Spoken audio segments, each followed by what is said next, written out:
ভোর 4টের সময় ঠান্ডায় কাঁপতে কাঁপতে আমরা উপস্থিত হয়েছি জঙ্গিপুর স্টেশনে। তো Hare Krishna everyone, welcome and welcome back to Krishna consciousness lifestyle. আপনারা হয়তো ভাবছেন যে আমরা যাচ্ছি কোথায়। তো আমরা যাচ্ছি বৈদিক বনভোজনে কানাই নাটশালা। তো কানাই নাটশালা যাওয়ার আগে আমরা যাব মতি ঝর্ণাতে। তো এইভাবে কুয়াশার মধ্য দিয়ে চারিদিকে পাহাড় দেখতে দেখতে সুন্দর পরিবেশের মধ্যে দিয়ে ভ্রমণ করতে করতে আমরা পৌঁছে গেলাম মহারাজপুর স্টেশনে।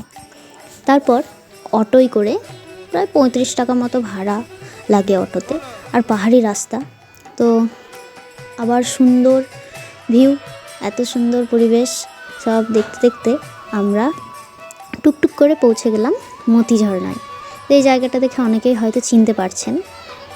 যখন শ্রাবণ মাসে সবাই জল ঢালতে আসে তখন এতটা আসে না। তো এখন যেহেতু সেরম ভিড় হয় না, ভিড় হয় বাট অতটাও না। তো অনেকটাই এগিয়ে আমাদেরকে নিয়ে এসেছিলো, প্রায় গেটের কাছে। তো কি বলবো, চারিদিকে এত সুন্দর দৃশ্য, এই দৃশ্য দেখে আমরা মুগ্ধ হয়ে যাচ্ছিলাম। সত্যি ভগবানের কি অপূর্ব সৃষ্টি। তো এভাবে আস্তে আস্তে টিকিট কেটে আমরা ভেতরে প্রবেশ করছি। তো আমরা জঙ্গিপুর থেকে গিয়েছিলাম প্রায় 120 জন ভক্তের একটা টিম। তো সবাই আসছিল যে যার মতো, কেউ পৌঁছে গেছে, কেউ পিছনে আছে। তো ওই যে দেখতে পাচ্ছেন ঝর্ণা, যেহেতু এখন শীতকাল তো জল অনেকটা কম আছে, বর্ষার সময় অনেক জোরে জোরে মানে ঝর্ণার গতিটা অনেক বেশি থাকে। কিন্তু একটা জিনিস ভালো যে এই সময় জলটা বেশ পরিষ্কার। তো আমাদের মধ্যে অনেকেই ভেবেছিল যে স্নান করবে, কিন্তু এত ঠান্ডা ছিল সেই দিন যে স্নান করা সম্ভব হয়নি। তো এরপর আমরা প্রবেশ করেছিলাম মন্দিরে, ভোলেনাথ আছে সেইখানে দর্শন করতে।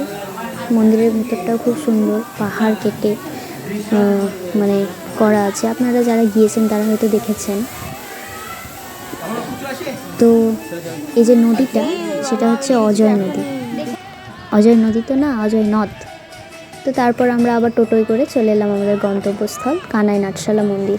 তো এই মন্দিরে বিশেষত্ব হচ্ছে এইখানে স্বয়ং রাধা কৃষ্ণ নৃত্য করেছিলেন। সেই স্থানটা আমি পরে দেখাচ্ছি, পাশেই আছে, ভিডিও শেষে দেখাচ্ছি। তো তার আগে মন্দিরের পরিবেশটা আপনারা দেখুন, এত সুন্দর পরিবেশ, মানে কি বলবো, শান্তি। কেউ যদি শান্তি চান তো অবশ্যই মানে একদিনের জন্য হলেও গিয়ে একদিন থেকে আসুন। আর এখানের পরিবেশটা আমার এত ভালো লেগেছে, কি বলবো। এখানে মন্দির থেকে গঙ্গা মায়ের দর্শন হচ্ছে, মানে অপূর্ব। তো আমাদের অনেকটাই লেট হয়ে গিয়েছিল পৌঁছতে, তো আমরা বেশি দেরি না করে প্রসাদ পেয়ে নিয়েছিলাম। তারপর আমরা এলাম রুমে।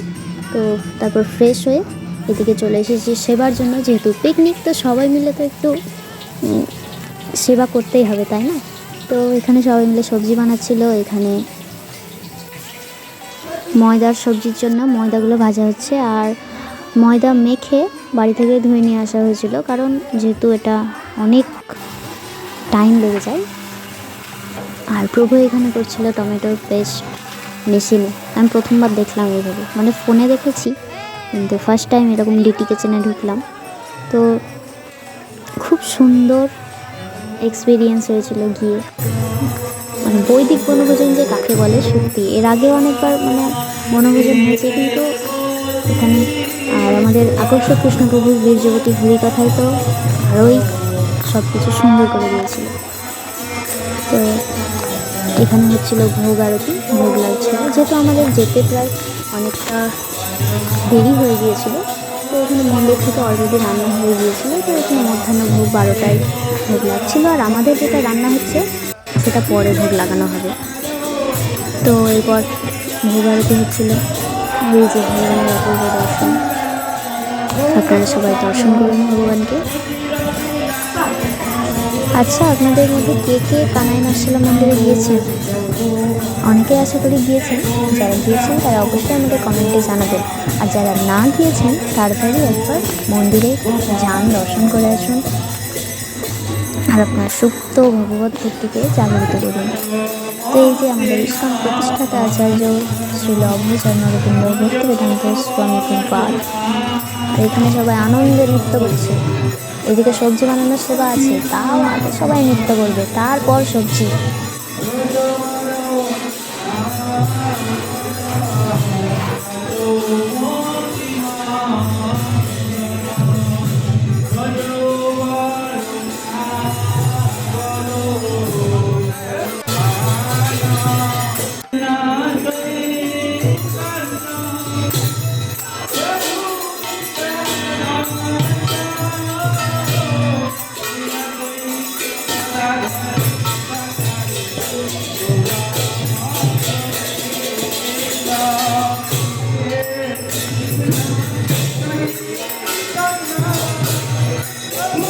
যাই হোক, ভোগ আরতি কীর্তন সব কিছু হলো, আর এইদিকে সবাই তাড়াহুড়ো করে রান্নার প্রিপারেশন করছে, কারণ অনেকটাই লেট হয়ে গেছিলো যেহেতু শীতের দিন। আর এখানে দেখতেই পাচ্ছেন ময়দার সবজিগুলো ভেজে রাখা আছে। তো তারপর রান্না যেহেতু অনেক দেরি ছিল, তো আমরা চলে গিয়েছিলাম পাশে যে নদীটা আছে না, গঙ্গা নদী, সেটার ধারে। আর এখানে আমরা উঠেছিলাম একটা বিশাল বড় পাহাড়ে ফার্স্ট টাইম, প্রায় 2টো ফ্লোর, মানে দোতলার মতো তো একদম হবে উঁচু। তো অনেক ভয়ে ভয়ে আমরা উঠে পড়েছি এখানে। তো এখানের চারপাশের পরিবেশটা দেখুন কত সুন্দর। আর এখানের একজন মাতাজি আমাদেরকে বলছিল এখানে নাকি ভূত থাকে। তো তাও আমরা সব কিছু উপেক্ষা করে এক্সপিরিয়েন্সের জন্য চলে গিয়েছিলাম। তো তারপরে এসে প্রসাদ পেয়ে সন্ধেবেলা, এটা সন্ধে আরতির ক্লিপ আমি নিতে পারিনি, কারণ এত নৃত্য কীর্তন করছিলাম যে আর কোনো ক্লিপ নিতে পারিনি। তো এখানে আদর্শ কৃষ্ণদাস প্রভু হরিকথা বলছেন। তো এইভাবেই সম্পন্ন হলো আমাদের বনভোজন। তো তারপর ভোরবেলা আমরা বাড়ি ফিরে আসবো, তার আগে দর্শন করলাম যে এখানে রাধাকৃষ্ণ স্বয়ং নৃত্য করেছিলেন। তো এই ভিডিওটি আপনাদের কেমন লাগলো সেটা অবশ্যই কমেন্ট করে জানাবেন। আর এখানে সবাই সেই বৃক্ষকে পরিক্রমা করছিল। আমার কাছে যদি আবার কেউ বলে যে আবার চলো কানাই নাটশালা মন্দির, আমি তো ছুটে ছুটে যাব, কারণ এত ভালো লেগেছিল সত্যি। বাড়ি আসতে ইচ্ছেই করছিল না কারো, মনে হচ্ছিল ওইখানেই থেকে যায়। মন্দিরের প্রভুরাও খুব খুব ভালো ছিল। তো যাই হোক, thank you for watching. Hare Krishna, Hari ball.